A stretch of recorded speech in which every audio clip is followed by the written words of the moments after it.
Well, joining me for this Supreme Court discussion are two senators, Democrat Maria Cantwell of Washington State and Republican Lindsey Graham of South Carolina, who sits on the Judiciary Committee. We're going to begin, though, with Senator Cantwell out in Washington State. Senator, welcome back to Meet the Press. Good morning. Let me start with the basic question here. Help me out. Where do you sit? It feels as if Senate Democrats in general have all sorts of ideas on how to handle this Supreme Court fight. What is yours? Well, this is a very different Supreme Court discussion because everyone in the United States Senate who's going to vote on this knows that it will change the balance of power. So you're not just voting on whether you think Trump should have his nominee. You're voting on whether that nominee is going to change precedent when it comes to a whole host of issues of a woman's right to choose, your access to health care, whether if you have diabetes or asthma, all of a sudden a pre-existing condition is no longer allowed and you have to pay more for insurance. So I think that my colleagues on both sides of the aisle know that this vote could be one of the key votes of their entire career. And they know that no matter what spin comes out of the White House, if they vote for somebody who's going to change precedent, it could be a career-ending move.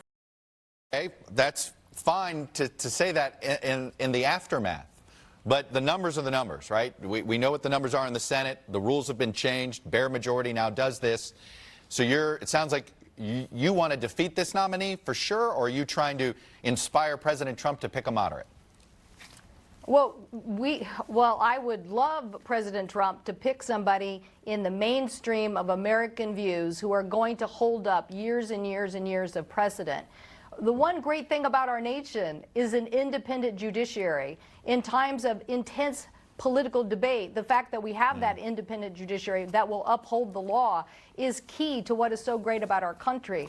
We're a 51-49 Senate, and if he wants to throw an extreme conservative who basically says, I'm not going to follow precedent, I'm not going to follow these laws, then yes, that to me is a major change and something the president should be sitting down with moderates on that advise and consent and say, what would be good for America? All right, but the reality is, I think we know where this is headed on a partisan scale, considering the president is only looking at nominees pre-vetted by the Federalist Society. So we know he's going to pick some more of a traditional conservative. So I ask you, how do Democrats then, can you defeat this nominee if it comes from that? Are you hoping to woo Senators Murkowski and Collins? Is that the plan here? Well, the plan here is to speak out about the change in balance in the court. You are not just voting, as was with Gorsuch, for just one more name. You know that Justice Kennedy was a swing vote, that he was a libertarian, that sometimes he sided with the conservative justices, sometimes he upheld what were very important issues of marriage equality, of issues on the environment. So for my colleagues in moderate states, whether that's Democrat or Republican, you're really going to have to decide, am I voting for a justice that's going to hold up the Clean Air Act or the Clean Water Act? Am I voting for a justice that is really going to hold up Roe v. Wade or a woman's right to have the freedom to do what she wants with her body? These are issues. It's not going to be about what they say. It's going to be about whether you really believe that justice, given what the president has said he's willing to nominate. What are you willing to do? These are going to be very... I understand that, but there's some Democratic activists who think that you guys are going to have a confirmation hearing and you're not going to do whatever it takes to stop any justice that the president nominates if it does come from a more conservative era. There was one person quoted, one activist quoted in the New York Times today saying, you know, they'd like to see some civil disobedience in the Senate. Do you buy into that? Well, I tell you what, I'm all for making sure this debate gets every bit of attention. But I'm so anxious to hear whatever this nominee has to say. Is the president able to pardon himself? Do you believe in the emoluments clause, that basically there should be a conflict of interest, that if there is one, the president shouldn't be able to participate in special self-interest? I want to know what he thinks about the Mueller, the process of how far the Mueller investigation needs to go, and will they fight to protect that? I'm interested in hearing what kind of nominee is going to be on the bench, and if the president is under indictment, what is that nominee going to do about that? So these are monumental questions, and this is a person who wants 40 years on the court, or probably 40 years. I want at least 40 minutes to hear what they have to say about these important issues. So you would have an easier time, I think, getting your moderate if the rules of the Senate hadn't been changed. I want to play for you a remark Mitch McConnell made in 2013 when Senate Democratic leader Harry Reid changed the rules for lower court nominations. Here's what he said. Say to my friends on the other side of the aisle, you'll regret this, and you may regret it a lot sooner than you think. Do you regret it?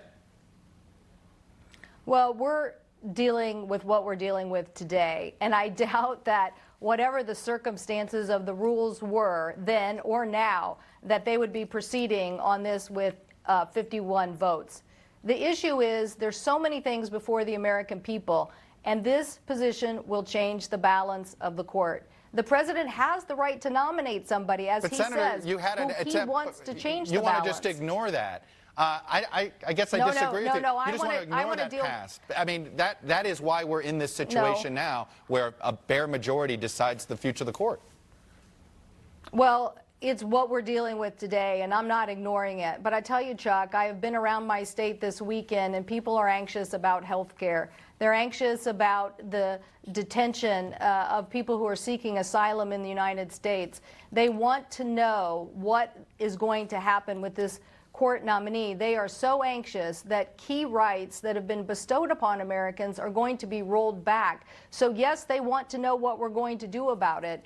And what I want to make perfectly clear is that this is not a normal Supreme Court justice vote. Yeah. You know for sure that your vote is changing the balance. And I want all my colleagues to have the time to take, that is not a rushed process, to know whether this nominee is going to uphold those American rights or not. That is what we deserve to know. What's the definition of a rush process? Do you think this should be delayed till after the election, or do you think we should know before the election where people stand on this? Well, I am sure that the president is in a hurry because he's already said he's going to make a decision by July 9th. And what I would say is that in advice and consent rule, I'd be sitting down with the moderates to say, what kind of justice do we need in the United States for this process to make sure that basic rights are upheld? Do you want it but delayed? I think they're going to skip that. But do you want it delayed till after the election or not? Well, I would love that because I want to make sure that we have enough time and that the issues are discussed and that we have our rights heard. That's what I would like. All right. Senator Cantwell, I'm going to have to leave it there. Senator, thanks for coming on.